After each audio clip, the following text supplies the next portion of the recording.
La revue de presse de l'agence guinéenne de presse, ou les faits marquants de l'actualité de la semaine. Bonjour et bienvenue dans la revue de presse de l'AGP. Voici ce qui concentre l'essentiel de l'actualité cette semaine. À la une, santé, l'hôpital régional de l'Abbé, doté d'une centrale d'oxygène. Titre, le site d'information convergencegn.com.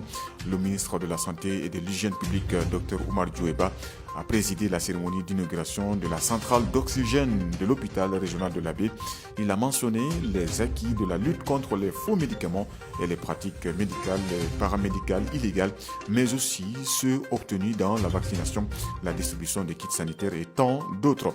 Selon l'AGP, la rencontre a mobilisé des hauts cadres du département de la santé, autorités régionales, préfectorales et communales, responsables religieux, sages, femmes et jeunes de la cité de Karamoko Alpha Mo-Labé, vers l'opérationnalisation de Simandou, la plateforme flottante de transportement Winning Simandou 1 a été livrée cette semaine, titre le site d'information Guinée News.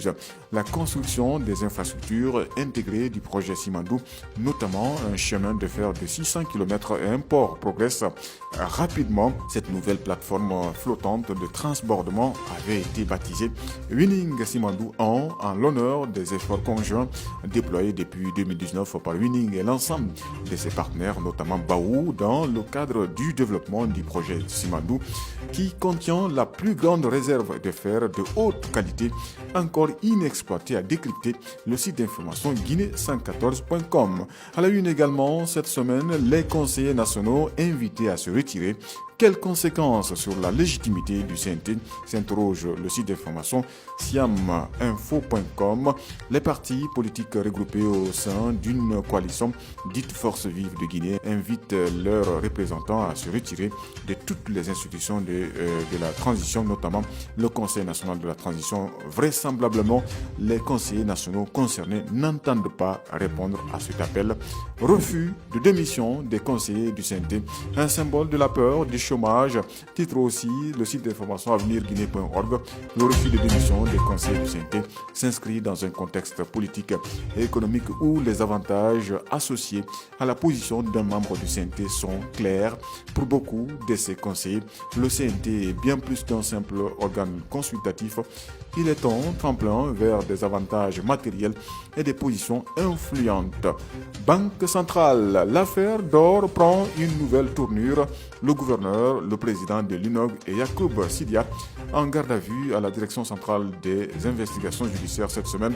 Titre Guinée News. Ces personnalités sont entendues et confrontées par rapport à la situation d'un dossier de plusieurs tonnes d'or non encore totalement rapatrié de Dubaï après le raffinage. Outre le gouverneur de la BCRG, la liste des personnes impliquées inclut le premier vice-gouverneur Mohamed Lamine Conté, le vice-gouverneur Diafari Ouba, ainsi qu'un auditeur de la BCRG, Tidiane Koita, également président de l'UNOG, et Yacoub Sidia, responsable de MSS Sécurité, précise le site d'information lerenifleur224.com. À la une cette semaine, 5 ans de prison requis contre Kassouri, titre le site d'information avenirguinée.org. L'ex-premier ministre guinéen Kassouri Fofana est actuellement jugé par la CRIEF pour des accusations de détournement de fonds publics et d'enrichissement illicite, a dit l'auteur de l'article. L'État réclame 20 milliards à Kassouri et la confiscation de ses biens, écrit le renifleur224.com. Le principal accusé n'a toujours pas comparu depuis le début de cette procédure, invoquant un état de santé fragile. Ses avocats, dont les demandes d'évacuation sanitaire ont été refusées, devraient s'abstenir de plaider, sauf revirement de dernière minute. Voilà tout ce qu'on pouvait dire par rapport à la revue de presse de l'AGP. Merci de l'avoir écouté. À bientôt. C'était la revue des publications ou presse hebdo de l'agence guinéenne de presse.